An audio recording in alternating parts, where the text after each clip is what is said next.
Three earth-shattering stories are making headlines in the religious community right now, and what I'm about to share with you will leave you absolutely stunned.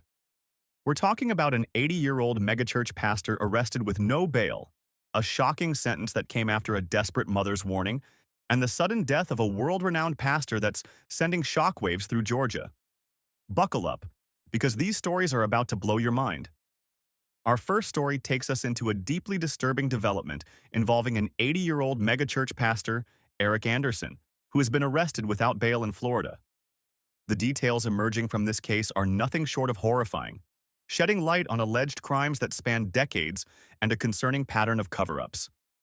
Anderson, a former Greater Grace World Outreach pastor, was apprehended 4 months after a Massachusetts grand jury indicted him on 2 counts of indecent assault and battery of a child. The abuse is alleged to have occurred back in 1980 when Anderson was working at the church's former headquarters, then known as the Bible Speaks. The irony of a man, once a leader in a global religious organization, now facing such grave charges, is stark. Massachusetts State Police detectives utilized license plate reader technology to track him down near the Gulf Coast. District Attorney Timothy Shugru has vowed that Anderson will face long overdue justice. What's truly shocking is the family connection to these allegations. Anderson had been living in rural Virginia with his son, Jesse Anderson, who himself was convicted of molesting a boy within the church but shockingly avoided prison time. Another son, Jonathan, has also been accused, though not charged. This isn't just an isolated incident. It speaks to a potentially systemic issue within the organization. The arrest comes a year after an investigation by the Banner exposed decades of CSA and cover-ups within Greater Grace. One of the alleged victims, Erica Slater, bravely came forward last summer after the investigative series was published. She recounted being groped by Anderson several times in 1980 when she was just a first grader and he was her school principal. Slater's courage in coming forward, after first anonymously posting about her abuse years ago, is a powerful testament to the resilience of survivors. She expressed gratitude that Anderson is being held without bail, emphasizing that it's never too late to report. The group The Millstones, composed of former church members who investigated abuse allegations, stated that Anderson has been the source of immense pain and suffering across multiple generations. His wife, Joycelyn, previously dismissed the allegations as total garbage, but the legal system is now moving forward. Greater Grace head pastor Thomas Schaller and other elders have since released a statement urging anyone with information to contact investigators, belatedly acknowledging the pursuit of justice is a command to believers.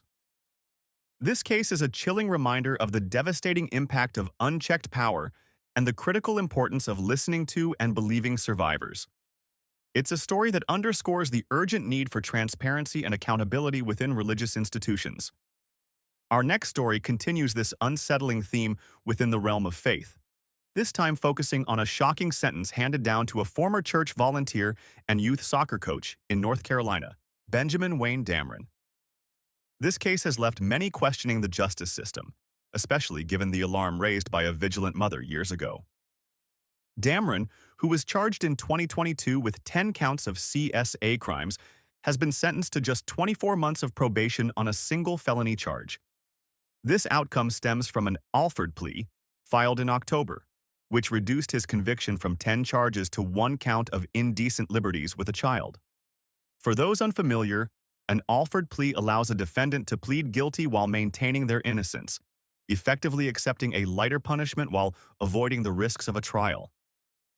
Ministry Watch reported in November 2022 that Charlotte Mecklenburg police arrested Dameron, 38, after identifying 3 victims, all teenage boys, 2 of whom were under 15. Before these accusations, Dameron had lived in Maryland, Florida, and Texas, frequently volunteering at churches across the country, before eventually moving to North Carolina and then back to Texas. What makes this case particularly infuriating is the foresight and persistence of a mother in Texas. In a 2023 interview, she shared how, back in 2011, she attended a church in San Antonio where Dameron was a youth pastor. She fought for years to get Dameron away from children after he behaved weird with her son. 8 years after her initial concerns, police finally arrested Dameron and Charlotte for abusing multiple teenage boys in public parks in his home. Despite his alleged history and the mother's warnings, Dameron had volunteered as a youth leader in several large Charlotte churches, including Elevation Church, Mercy Church, and Southbrook Church, all of which confirmed he passed background checks. He had no prior criminal history before these allegations. He faced a potential prison term of 13 to 25 months. Instead, the plea agreement resulted in probation, court-ordered treatment, warrantless searches, and registration as a convicted SA offender. The court has not disclosed the reasons for accepting the Alford plea, and Dameron, through the nature of the plea, maintains his innocence. This outcome raises serious questions about the effectiveness of our systems in protecting the vulnerable and holding perpetrators fully accountable, especially when red flags are raised years in advance. Our final story today brings us to the passing of a world-renowned megachurch pastor and author, Dr. Nelson Lynn Price. While the first two stories dealt with allegations and judicial failures, this one is about the end of a long and influential career, serving as a stark contrast and a reflection on legacy. Dr. Price died on Saturday at the age of 94. For 35 years, he served as the pastor for Roswell Street Baptist Church in Marietta, Georgia. Under his leadership, the church flourished, becoming one of the largest in the Southern Baptist Convention. His influence extended far beyond the pulpit, as his Sunday morning worship service, Come Alive, was broadcast on local television for 25 years, reaching countless homes. His legacy isn't just measured by church membership or television ratings. Dr. Price was a prolific author, penning 20 books, and for more than 5 decades, he wrote a weekly column for the Marietta Daily Journal. He was also deeply committed to community service, spearheading initiatives like the Women's Pregnancy Center and the Clay Home for unwed mothers.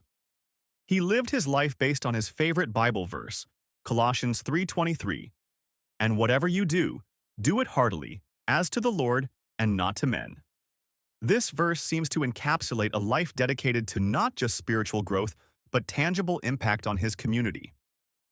He was a respected figure, maintaining relationships with political leaders and serving on numerous boards, including the Fellowship of Christian Athletes. While the stories of Eric Anderson and Benjamin Dameron have cast a dark shadow on the world of religious leadership, the passing of a figure like Dr. Price serves as a powerful reminder of the other side of the coin, a life devoted to ministry, community, and service. His passing marks the end of an era, and his legacy will undoubtedly be felt for generations. A celebration of life service is scheduled to take place at Roswell Street Baptist Church, where many will gather to honor a man who, by all accounts, dedicated his life to his faith and to the people he served. It's a somber but important conclusion to our conversation today, one that highlights the complex and often contradictory nature of faith, leadership, and public trust. These 3 stories show us the full spectrum of what's happening in religious communities right now. From the darkest criminal behavior that destroys lives and families, to plea deals that many feel don't serve justice, to the loss of genuinely beloved community leaders who spent decades serving others. The contrast couldn't be starker. While some use positions of trust to harm the most vulnerable, others dedicate their entire lives to genuinely helping their communities grow and thrive. What do you think about these stories? Are the sentences we're seeing adequate for protecting children? And how do we balance celebrating the good while addressing the serious problems in religious institutions? Let me know your thoughts in the comments below, and make sure to subscribe if you want to stay updated on these developing stories.